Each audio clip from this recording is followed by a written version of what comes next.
श्रीरामपूरमध्ये महिलेच्या घरात घुसून विनयभंग करणाऱ्या आरोपीला न्यायालयाने 1 वर्ष सक्त मजुरीची शिक्षा सुनावली आहे. महिला सुरक्षेबाबत कठोर संदेश देणारा हा महत्त्वाचा निकाल मानला जातो. ही घटना 14 जून 2023 रोजी घडली होती. फिर्यादी महिला घरात एकटी असताना आरोपी अशोक नारायण शेंडे हा जबरदस्तीने घरात घुसला. तू मला फार आवडतेस असे म्हणत आरोपीने महिलेचा हात पकडला आणि तिच्याशी अश्लील वर्तन केले. इतकेच नाही तर संबंध ठेवण्यास भाग पाडत तिच्या पती आणि मुलाला जीवे मारण्याची धमकीही दिली.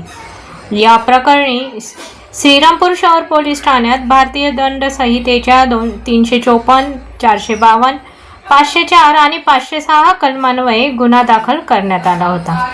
पोलीस निरीक्षक नितीन देशमुख यांच्या मार्गदर्शनाखाली तपास पूर्ण करून वेळेत दोषारोपपत्र न्यायालयात दाखल करण्यात आले. प्रथम वर्ग न्यायदंडाधिकारी कोर्ट क्रमांक 1 यांनी आरोपीला घरात घुसल्याप्रकरणी 1 वर्ष सक्त मजुरी आणि 6,000 रुपयाचा दंड, तर विनयभंग प्रकरणी आणखीन 1 वर्ष सक्त मजुरी आणि 4,000 रुपयाचा दंड सुनावला. तसेच पीडित महिलेला 8,000 रुपयांची नुकसान भरपाई देण्याचे आदेशही न्यायालयाने दिले आहेत. या निकालामुळे महिला सुरक्षेबाबत कायद्याचा धाक अधिक मजबूत झाल्याचे बोलले जात आहे.